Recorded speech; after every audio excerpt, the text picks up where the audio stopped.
odayaalka dhaqanka iyo xildhibaanada waxaa la yidhi in laysku afgarto arrintaas inaysana munaasib ahayn jawaabdaas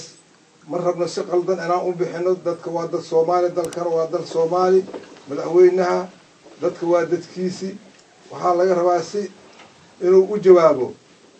wax ku aadan in duqa magaalada kaligiis lagu qotamiyo goboladana waa badan yihiin deegaanadana waa badan yihiin saas xoogaa yar waxay nala naqatay in jawaab laga bixiyo xumaan oo lama jeedno ummadda baraadir u dhalatay oo ka qiiroon baraadir dhisma la'aantiisa ka qiirootay ayaa meeshaan isugu timid cawada dad ka mid ahoo dad culus ah ilaahay helada soo culus yahay dadkaasu wuxuu diidan yahay oo dhibsaha baraadir dhismadiisa dadka dhibsaayoo dhan uu ka soo horjeeda qoftii dhibsayso oo la arkana waana dhibaysaa taas ma rabno waxna dhibaayo ma rabno wax dadka dhibaana u dhaweeyeen baraadir wixii dhibaana waana dhibaya waxaan u jeednaa warqada la soo qoray oo madaxweynuhu uu soo qoray oo la leeyahay la xisaabtan iyo xisaab xilmale iyo guddiga loo saaraa iyo waxyaalka uu sheegayo oo warqadaas ku yaala waxaan u qaadanay waxaa la yidhi hal maqaamkii baraadir hal la muujiyo 28 la mudeeyey muddadeedii hore loo mudeeyey waa baajiyeen midaana haddana lagu celiyey midaanay haddana ka hor ma hayaan ujeedadoodu saas bay nala tahay hadday saas tahay waa karaahsanayna la ka deeyo waxaana idiin sheegaynaa ragga madaxda ah oo amba madaxweynuhu ku jiro amba ra'iisul wasaaruhu ku jiro amba taabud ku jiro way isla yimideen isla joogeen hadday se suuroob weydo halkaan dhalaha gooni loo diraa cidaan u aqbali mayso waxaan halkan ku akhrinayaa shirki dheera caawa isugu yimaadeen qaar ka mid ah duubabka beelaha gobolka Banaadir loogana arrinsanaya xaaladda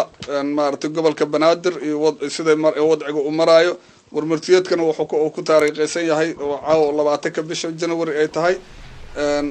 wuxuu ku bilaabanayaa sida tan annagoo ah qaar ka mid ah duubabka iyo waxgaradka beelaha degan gobolka Banaadir waxaan walaac ka muujinaynaa qoraal ka soo baxay xafiiska madaxweynaha haddaba waxaan maartay soo jeedinaynaa qodobo badan oo halkan ku qoran idinkoo dadka shacabka iyo kulli ay wada og yihiin in duubabkan ay hore ugu jireen ka hortagidda maartay xasilinta iyo dhibaatooyinka gobolka Banaadir ka jiray hore arrimo ka dhacay ugu jireen haatan waxay soo jeedinayaan go'aanadan waxaan soo jeedinaynaa ilaalinta oo inay waajib tahay in la ilaaliyo hantida qaranka iyo dawladnimada Soomaaliya in la ilaaliyo waxaan maartay kala soo jeedinaynaa in hantida qaranku ay taalo meel walba oo dalka Soomaaliya una wada baahan tahay si isku wada mid ah in loo ilaaliyo taasoo aan aad u soo dhaweynayno waxa iyadana u baahan in hoosta laga xariiqo in ay isku soo aadeen kulan wada tashi ahaa oo ku baaqay gudoomiyaha gobolka Banaadir iyo warqadan soo baxday ee arrimaha dhulka ka hadlayso marka waxaan leenahay warqada waxa waaye waxay ku astaysan tahay dhulkaas waxaan u diyaarin maartay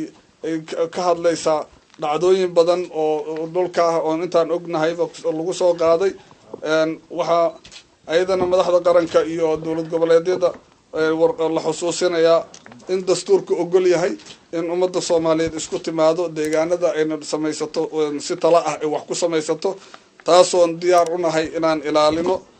iyadoo maartay lala tashanayo dhammaan beelaha wada degan gobolka Banaadir si ay u helaan maamul la soo doortay waxaan kaloo madaxda qaranku soo jeedinaynaa inay maartay u ogolaadaan shirweynahaas inuu dhaco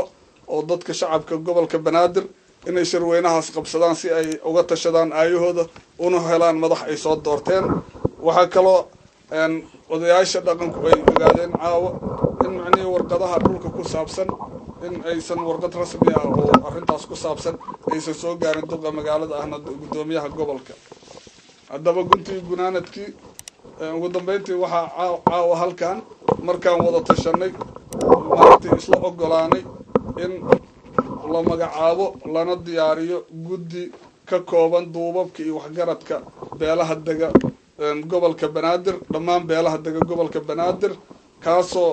ay ka tashan doonaan masiirka iyo mustaqbalka gobolka Banaadir